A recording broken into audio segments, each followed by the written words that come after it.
सदाशिवसमारम्भां शङ्कराचार्यमध्यमाम् अस्मदाचार्यपर्यन्तां वन्दे गुरुपरम्पराम्. ॐ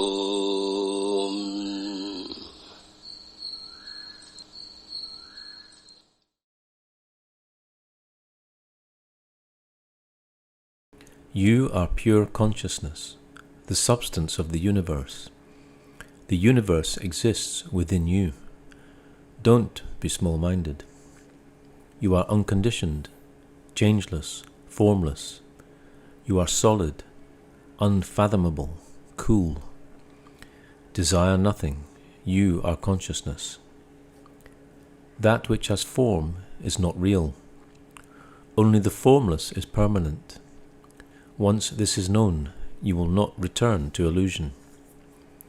Just as a mirror exists both within and without the image reflected, the Supreme Self exists both within and without the body. Just as the same space exists both within and without a jar, the timeless, all-pervasive one exists as totality.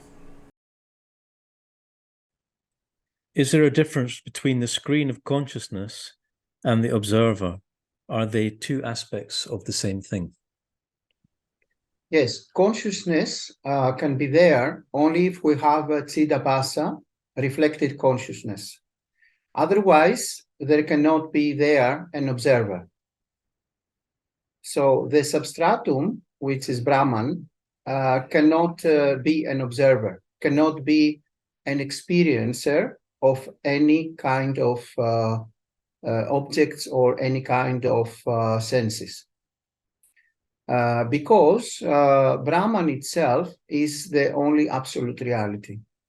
And when we have an observer, we have certainly a body-mind complex and reflected consciousness, which appears due to Vijnana Maya Kosa or Sukshma Sarira. So the observer can be there only if we have somebody to believe that he or she is a separate individual. Otherwise, we cannot have an observer and consciousness. So consciousness is there only if we have something to be observed through the mind. Mind appears due to Maya, and through the mind, everything else can be observed.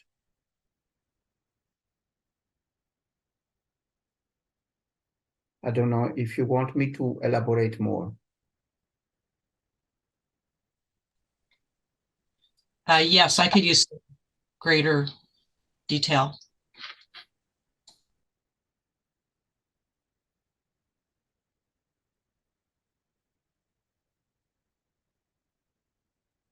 Any other question?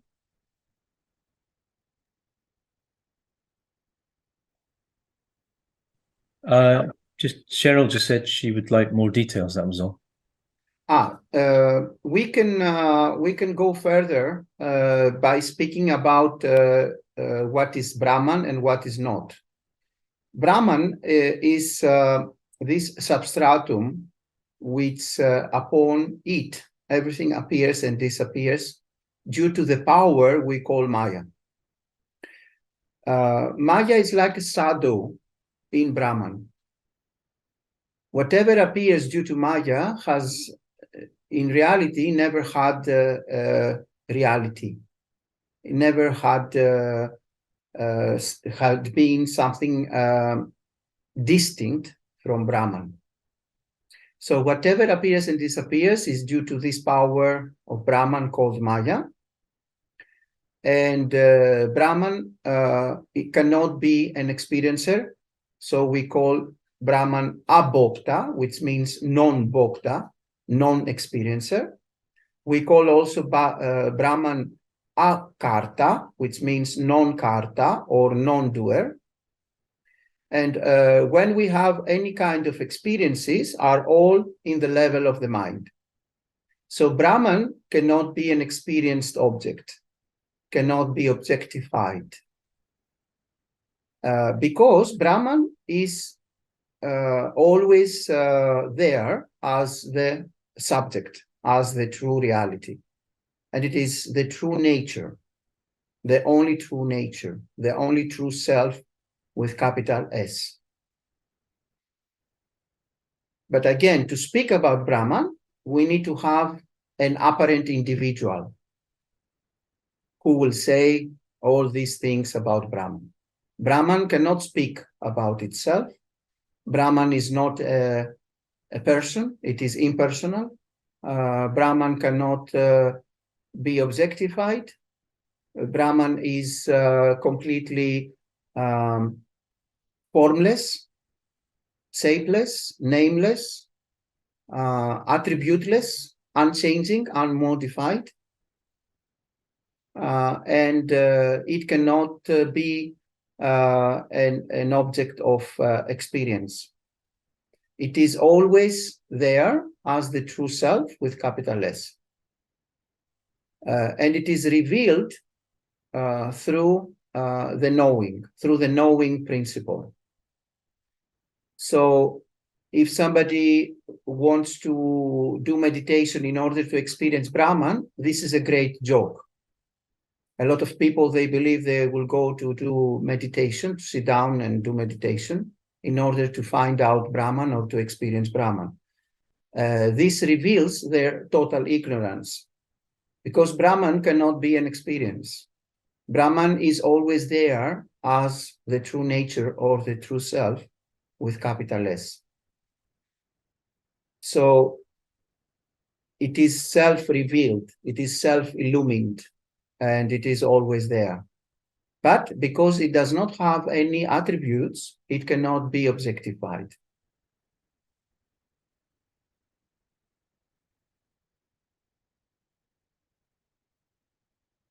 So usually in Advaita Vedanta, we can speak about what is non-Brahma, or what is not Brahman, but we cannot speak a lot about what is Brahman, because it is attributeless, unmodified, and the subject, the revealer, the accommodating factor, or the illumining factor.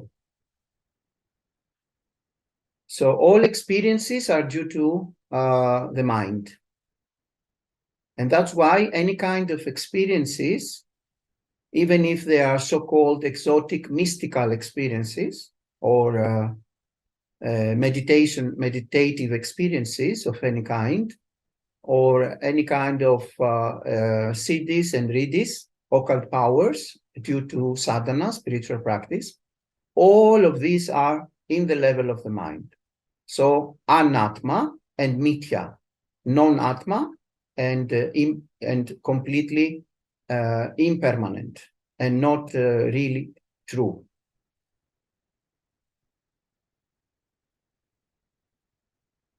So that's why in Advaita Vedanta we speak about Brahman like not as something to be obtained or something to be attained, but something to be claimed as your true nature, as your true self with capital S. We never speak in Advaita Vedanta of Brahman as something, with something in inverted commas, of course, which can be found in the future, or in an event in the future, or something to be attained, or something to be realized. So our true nature, our, in inverted commas, is always the self with capital S, and it is always self-realized, always enlightened, and the only one enlightened. The only enlightened one is the self with capital S, the true nature. A person cannot be enlightened. A person cannot be self-realized. Nevertheless, because people want to start a path, there is this talk about self-realization, moksha, or enlightenment.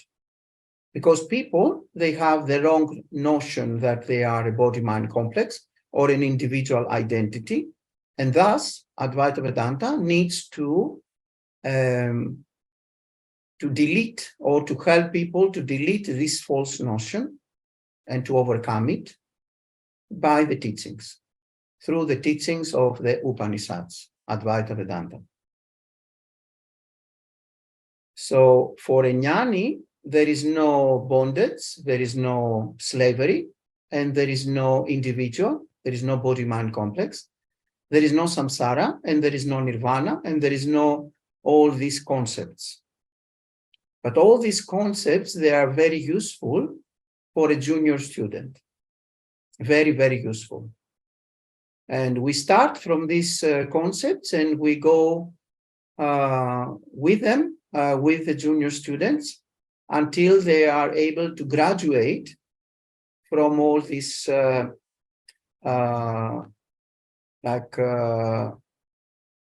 notions which are for preparation and for making the sishya or the student prepared enough for the most profound teachings of Advaita Vedanta.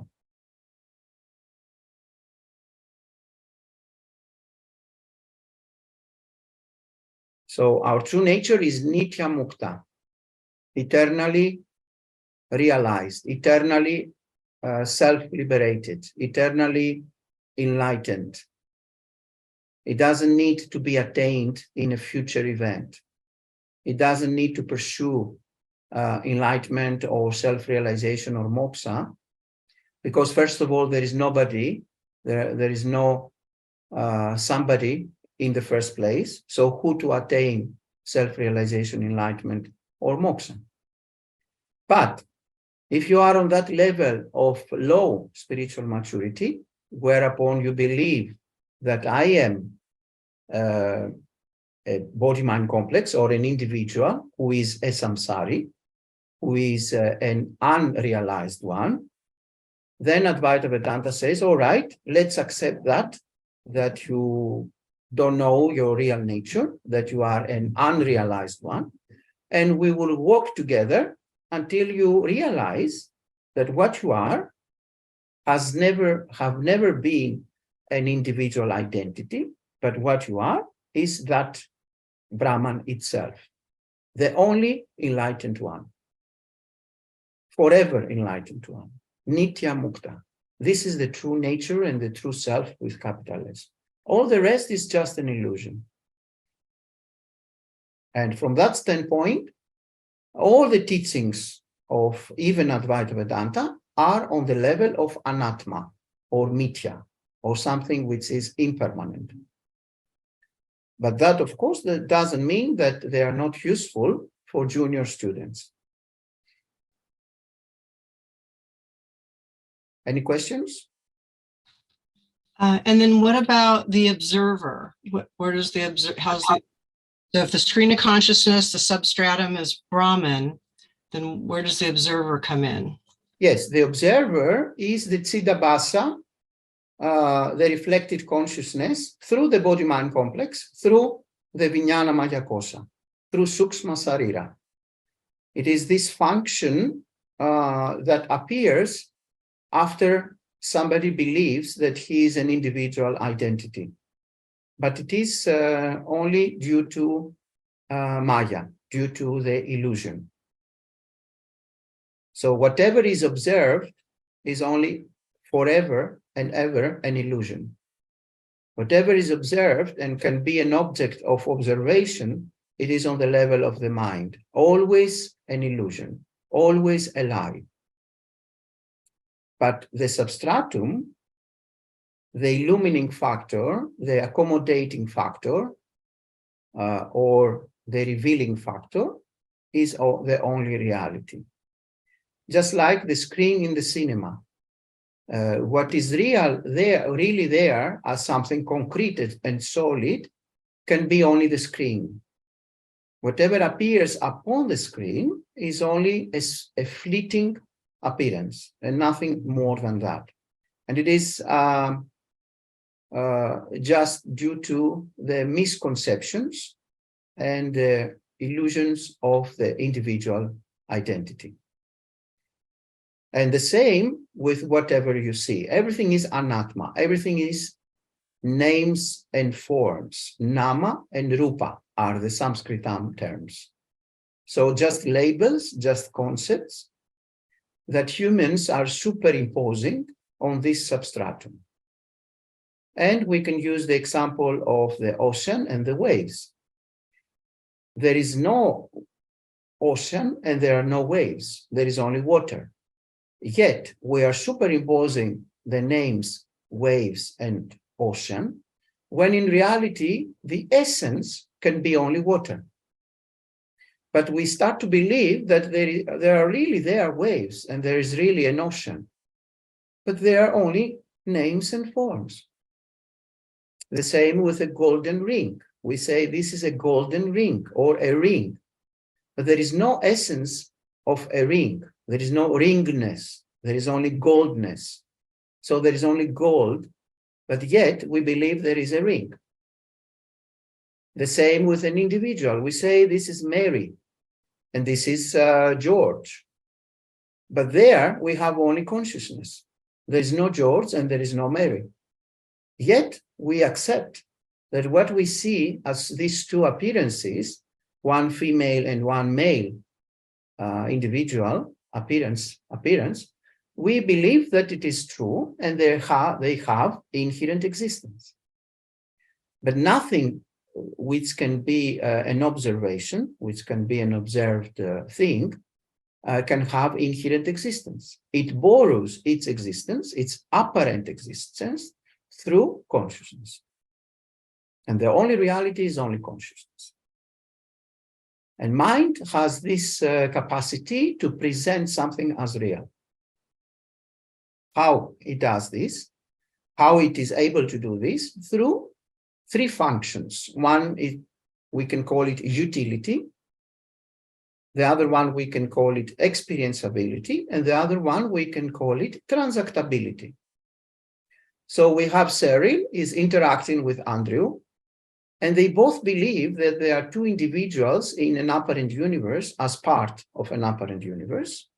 And there are three things, two individuals and one universe. And these two individuals, they believe that they are part of this third thing called the universe. But actually, there is only consciousness. There are no any distinctions in the essence of these two apparent individuals and the apparent universe. The essence is always and only consciousness.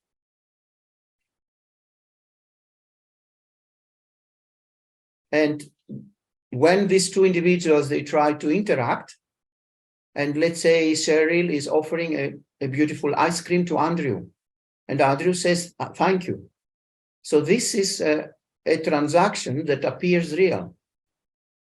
But the same can appear in the dream state, that Cheryl is observing a dream where she's offering an ice cream to Andrew, and Andrew says, thank you, you are very kind. And there is a transactability. And Cheryl believes, while in the state of the dream, that this is real.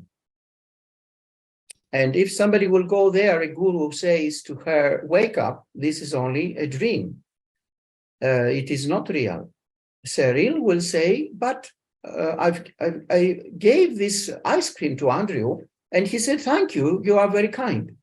Cheryl, you are very kind. So this transactability offers an apparent reality. Then we have this experienceability. We are experiencing things, and that appears then as something real. And then we have utility. If Andrew is thirsty and he's looking at his dream that Cheryl comes and offers a glass of water to Andrew, and Andrew is drinking that glass of water, Andrew will experience this utility of the water, and his thirst will pass away. And only upon waking up, Andrew or Cheryl will not protest that this was not real. During the dream, there is no dreamer which who can accept that this transactability, experienceability, and utility was only an illusion and nothing was there really. So the same with the big dream of what we call life. Because of these three functions, everything appears real. But if you ask somebody who is, let's say, 100 years old person, how you feel now if you look back at your life when you were at the basic school, how you feel? Everybody, without exception, will say it appears like a moment. It appears like a bubble. And only then, when you go back, you can feel and see that life is only a bubble of dreams, nothing more than that. So the observer is an apparent entity because of the mind. The mind, through the mind, there is the projection of your life, and through the mind, you observe again this dream. So with the observer, how is it that we can observe our thoughts? Because both the mind and the thoughts are objects. They are both objects appearing in consciousness. And that's why the mind is not our true identity, our true nature. And of course, the thoughts. The thoughts are what we call mind. The mind is nothing other than the battle of thoughts, which do appear in the screen of consciousness. But the screen of consciousness is the only reality. It is called also in Sanskritam terminology, Saksi Chaitanyam, which means the witnessing consciousness.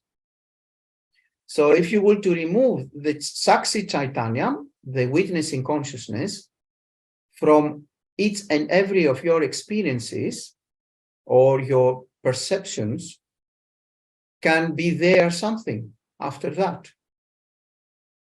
Is it possible? If you were to remove the witnessing consciousness from each and every of your experiences or your perceptions of the world, nothing will be there. To speak about any perceptions or the apparent universe, or even what you call myself as an apparent individual, the body-mind complex, you need as a prerequisite the witnessing consciousness, Saksi Chaitanya. If you were to remove that, nothing can remain there. And of course, Saksi Chaitanya or witnessing consciousness is not and cannot be the property of the individual identity. The apparent individual identity is only an object, a perceived object in consciousness, in Saksi Chaitanya. So all appearances do appear because of consciousness, and they are revealed by consciousness, illumined by consciousness, accommodated by consciousness. Everything appears and disappears in it, like in the screen in the cinema, but the screen in the cinema remains always unaffected, unmodified. Whether in the movie there is a fire, the screen will not be burned. If in the movie there is water, the screen will not be wet. If there is a killing in the movie, the screen will not become full of blood. So the same with the true nature, cannot be affected, cannot be harmed. And these are the great news and the great revelation from the Advaita Vedanta. You can never be harmed. You can never have any problem in reality. You're always unaffected, always unmodified, always eternal. All this, what you see, is like a playground for consciousness. It's like that you can have fun, but you can never be harmed. Just like if you go to the cinema to enjoy a drama movie, because you know that you cannot be harmed. And you can even cry because of the drama movie. And you can enjoy the crying because of the drama movie. And all this is because you really know deep inside you that this is only a movie. The same with the life story of Cyril. The life story, this movie, the life story of Cyril, cannot affect the real you, the Satchitananda, witnessing consciousness, or even before Brahman, what you really are. But witnessing consciousness, of course, we can have only if there is Chidabhasa, reflected consciousness. If we didn't have any apparent individuals, Brahman cannot say I'm Brahman, cannot do anything, and cannot experience anything at all. So from that standpoint, Maya is something great and something beautiful, because through Maya, through all the appearances, through Maya, we have these apparent universes, the apparent beings, the apparent objects, and thus somebody can glorify Brahman and say, I am Brahman. I can have fun with this movie of life, but I cannot be harmed by any means. So the only way to glorify Brahman is through Maya. And from that standpoint, Maya is something wonderful, something which should not be in criticism. We should not judge Maya as something bad. Also, Maya is not cannot fit into the category of existence or non-existence. Cannot fit in any of these categories. Because you cannot say that it exists, because it is impermanent. Whatever is projecting is impermanent, never permanent. But at the same time, it is unending, it is beginningless. So ignorance is beginningless. Never had any beginning, and it is eternal. Just as Brahman itself is eternal and beginningless.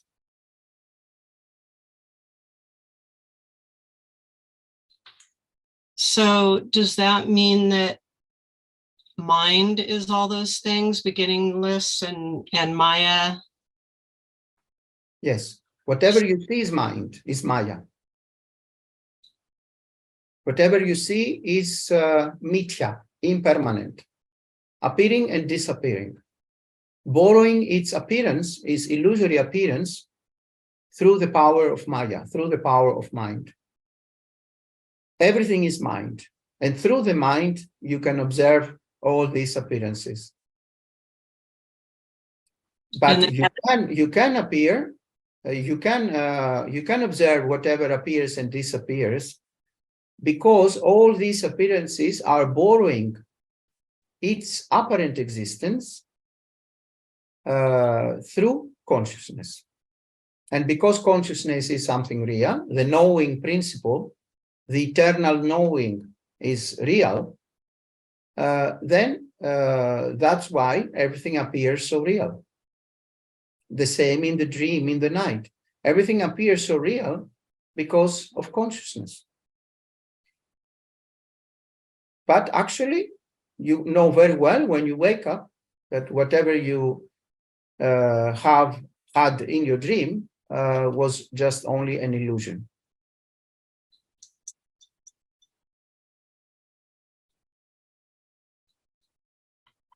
And then the reflective consciousness is just, that was another term for mind?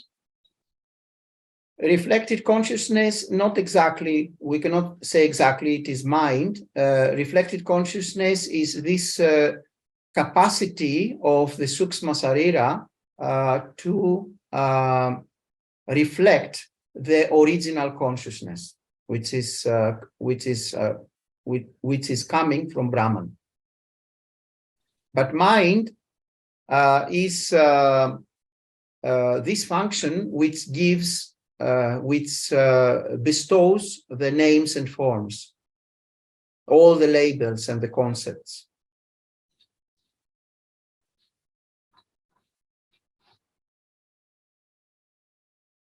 So can you describe what reflective consciousness is again?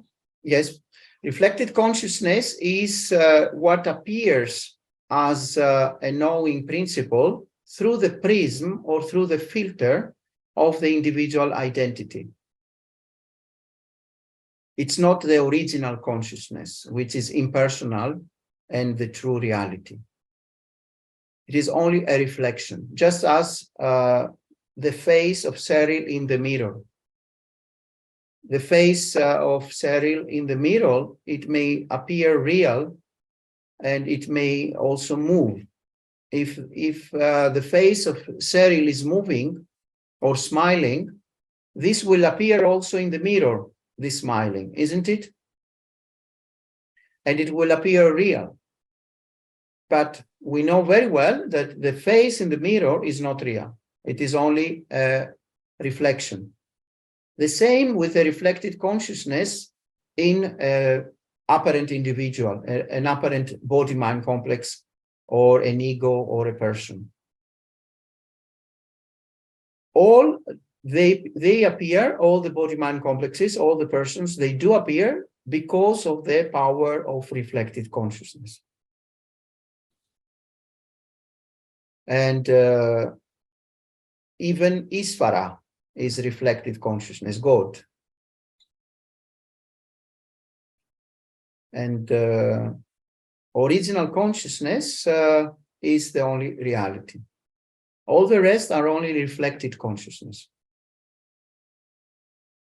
So Isvara, due to the karma of all apparent entities, together with the needs of the karma, of their karma, is creating this hologram of the universes in order for the jivatmas, the apparent individuals, to exhaust their karma. Isvara cannot project the universe if we wouldn't have the karma of the jivatmas, the apparent souls. It is due to their karma that we have these circles of appearances of the universes. And we have the appearance of the universe, then we have the dissolution called pralaya, and then we see the appearance of the universe, and so on and so forth. And due to karana sariram, the seeds of the previous appearance of the universes, we can have the new fruition of the new appearances, and so on and so forth.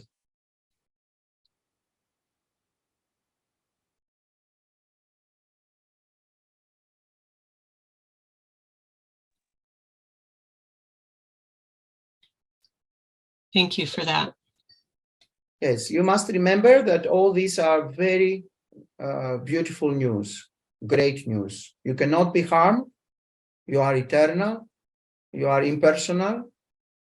And nothing can happen wrong to you. You can never be harmed. You can never be in bondage. You are always free as infinite impersonal Brahman. And this is the job, or in inverted commas, of course, of Advaita Vedanta, to reveal this truth to each and every apparent individual, and to help to overcome these false notions. I'm a body-mind complex, I'm a limited samsari, a limited human being, and all these false notions. And only through the revelation of Advaita Vedanta, somebody is able to turn back and see the true nature, the true self with capital S. And thus claim that I was ever free. I was always unaffected. I am Nitya Mukta, eternally self-realized.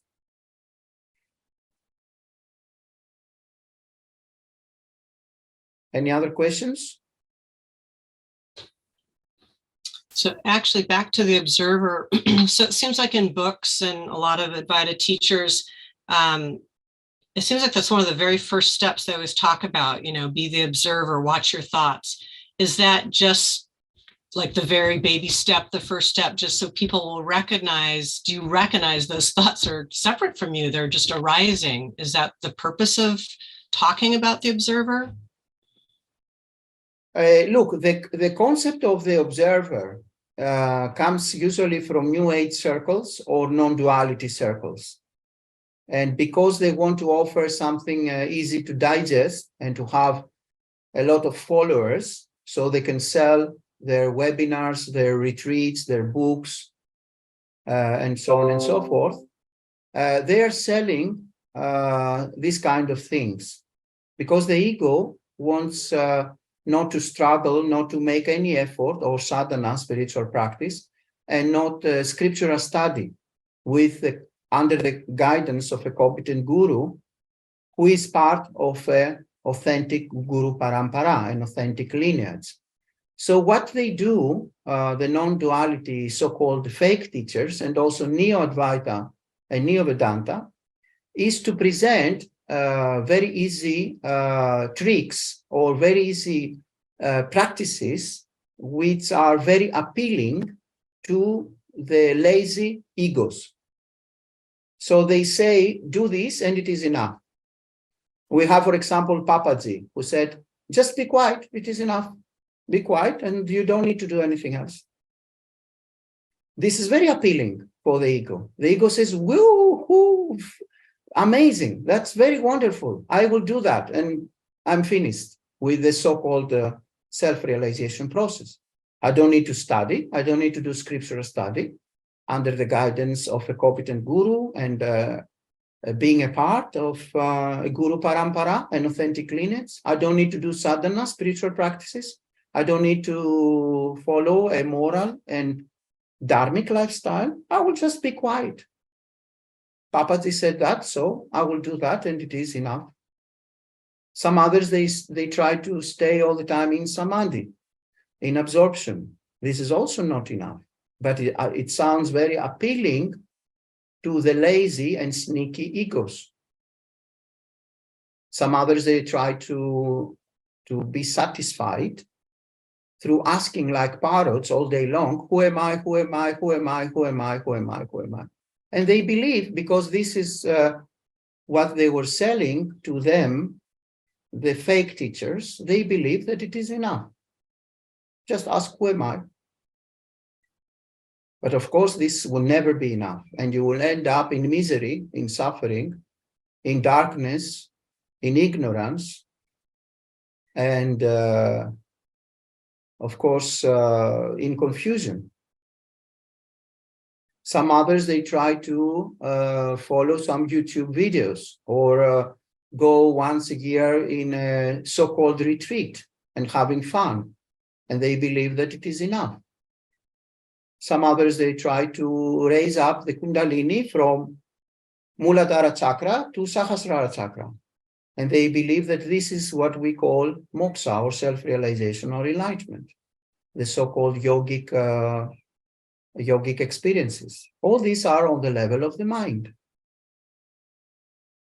But for the egos who are really, what they like is to continue their lifestyle and to have fun and to enjoy life and to not to be bothered, not to bother with any scriptural study, any guru parampara, any sadhana spiritual practice.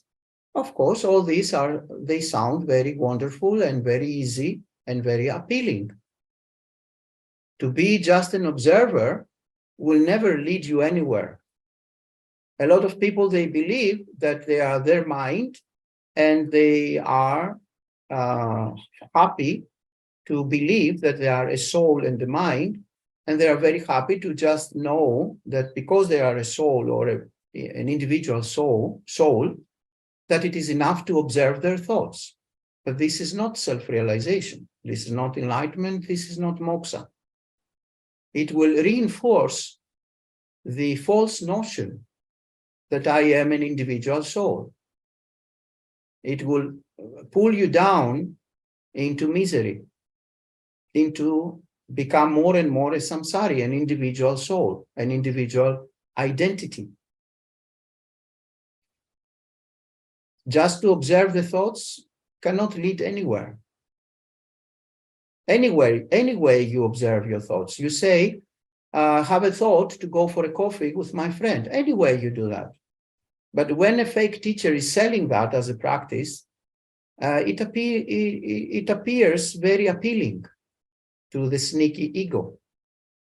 And these sneaky fake teachers, they become more and more millionaires or billionaires, some of them, because they are selling something very easy and very appealing, and that's why they have millions or billions of followers.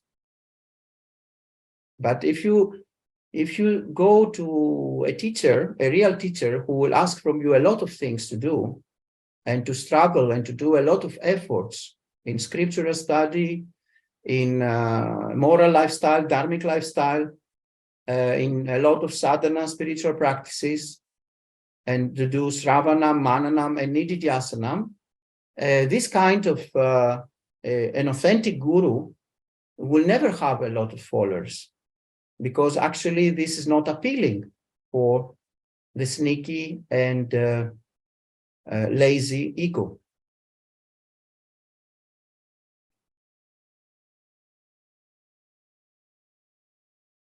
The effort is needed, the struggle is needed. All that is which are a prescription in the scriptures are all indispensable. If you don't do sravanam, mananam, and nididhyasanam, and if you don't follow a moral lifestyle, a dharmic lifestyle, and if you don't follow the guidance of a competent guru, who himself was a sisya, a student of another competent guru, parts of a competent guru parampara, an authentic lineage, if you don't follow all these prescriptions of the scriptures and the tradition, then nobody will be able to go anywhere or to have any profound understanding just by trying to use these so-called techniques like follow your thoughts, ask who am I, say I am. A lot of people, they use this practice from Nisargadatta Maharaj, like say I am, and follow to the I am, following this feeling of I am. And we have millions of people doing that and never going anywhere, just remaining in ignorance.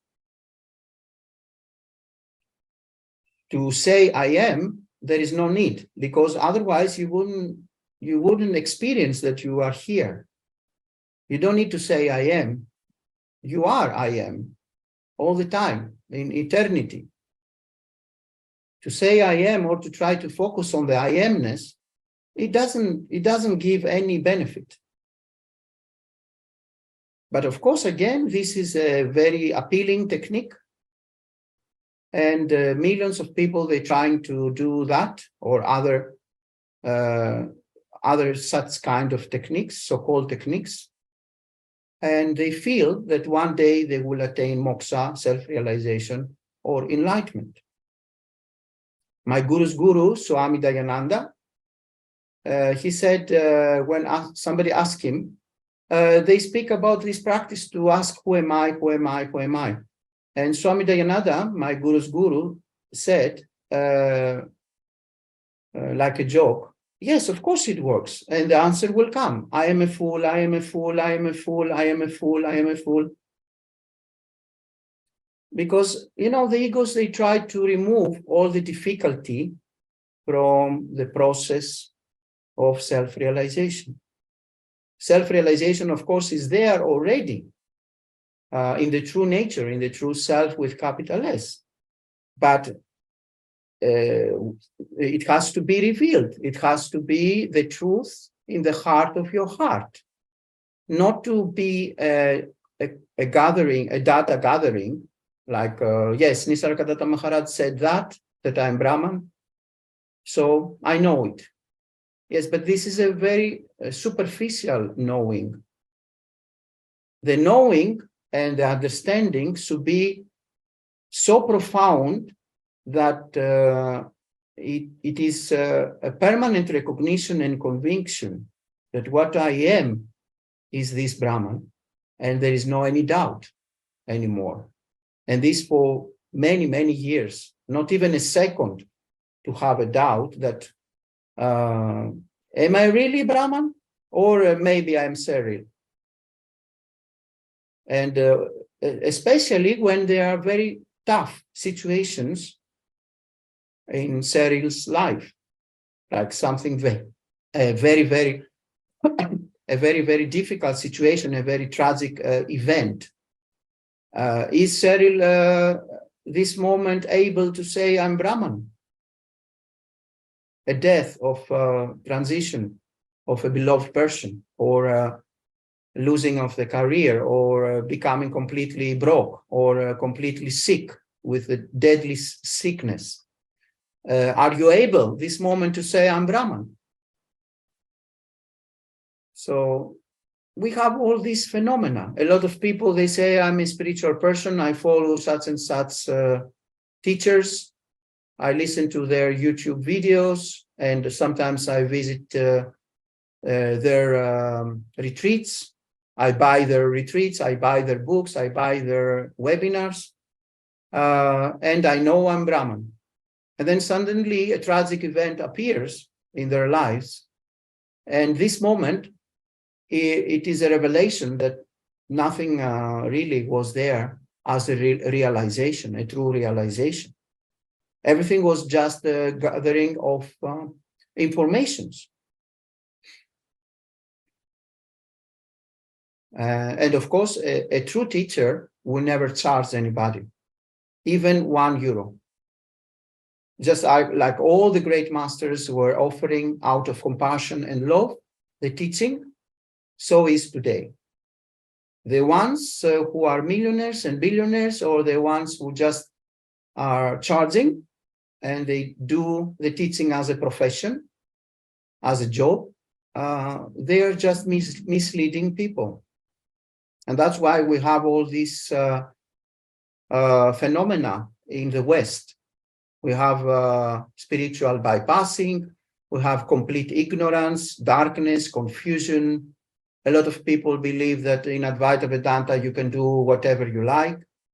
You should not have a moral lifestyle, a spiritual lifestyle, a dharmic lifestyle, because you are Brahman and you are perfect. A lot of people believe that they can do these stupid practices, asking all day long, who am I? And this will lead them to self-realization, enlightenment, or moksha.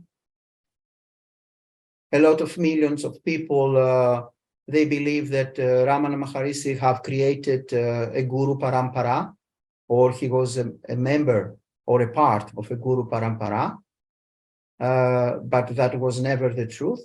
He was only a mystic, a great sage, who, of course, he offered a wonderful teaching, but he himself was not transmitting a methodology, a true methodology and a true path to self-realization, enlightenment, or moksha. So in our tradition, we respect the mystics. We go there and we do Sastanga Namaskarams, and we offer our prostrations and respect. And we want to receive their blessings. But a mystic is not someone who can convey a true methodology. and a true system, a true path for self-realization, moksha, or enlightenment. And so many, many, many other false phenomena we have now in the West. And all this is due to the fragmentation that all the fake teachers are presenting and they are selling. So Advaita Vedanta and Sanatana Dharma in general is like an ocean, and somebody's taking a drop from this ocean and selling it as a fragmentation and becomes a millionaire or billionaire even. But what about all the rest of the context? And that's why we have all these phenomena, all these false phenomena. So much confusion, so much ignorance, so much darkness, even in the circles of the so-called Neo-Vedanta or Neo-Advaita, or all these fake paths like New Age and non-duality so-called path. So we have so many criminals out there taking a fragmentation from the Holy Scriptures. They are selling it, and because the Scriptures are wonderful and the people they become amazed, they attract followers and they become rich. But they offer only fragmentation out of the whole context, and that can never offer anything else than ignorance, darkness, and confusion. It's not by accident that in the West, a lot of people are stopping to follow the scriptures and gurus. It is because of all these criminals, fake gurus. Because people become disgusted. There are some gurus, they say, so-called gurus, fake gurus, they say, I teach non-duality or Advaita Vedanta through a Western type or a Western mode, or without following any Guru Parampara. That is a huge mistake, because you cannot do that. It is the same what they did in the West with the so-called yoga. Even the 8 limbs of Patanjali, the eightfold yoga of Patanjali, they present to the West, and people are interested only for asanas, one of the limbs, or even some of them, they take one more limb, which is pranayama. But who speaks for all the rest of the limbs, 8 limbs of yoga, of Patanjali? Nobody is teaching the Yoga Sutras of Patanjali in their entirety. They just offer the so-called yoga as a gymnastic, as a fitness program. And people believe that yoga is only fitness. So they do the same with Advaita Vedanta. They present something easy, a fragmentation, and then people are confused and they try to clarify what is happening, but it is impossible. There is no clarity anymore. So unfortunately, the things are like that, the phenomena are like that in the West, and the only solution is for those people who are mumuksus, they are desirers of liberation, moksha, they need to turn and find a real guru who is part of a guru parampara, an authentic lineage, and run away from so-called gurus who are making money and charging people. A real guru will always be humble, always simple, always living a very simple life, not a luxurious lifestyle. Just surviving himself and his family. Just surviving with the most necessary things. And the only acceptable thing about finances in all legitimate, authentic lineages is to offer what we call Guru Dakshina, which means a heartfelt donation whenever you feel to the Guru, out of expressing your gratitude. But this can be even a flower. It can be that you clean his room for satsangas. It can be that you do a kind of a service. And you can give whenever you have and how much you can. It should never be a charging, even if it is a small amount. This is completely a demonic activity when so-called fake gurus are charging for teachings. Everybody should run far away from such fake gurus. So with your question, I had the opportunity to bring up some of the phenomena in the West. Yes, let's hope, let's pray that all those who are really sincere seekers for the truth to go to a real, authentic lineage and find a true guru. I don't know if you want me to elaborate something more. That answered your question.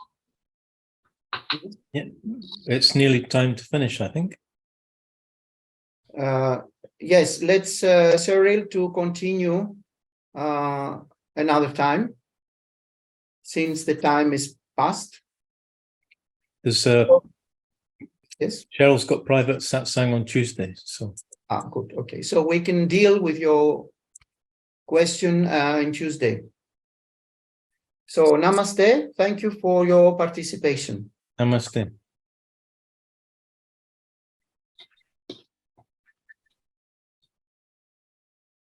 पूर्णमदः पूर्णमिदं पूर्णात् पूर्णमुदच्यते पूर्णस्य पूर्णमादाय पूर्णमेवावशिष्यते ॐ शान्तिः शान्तिः शान्तिः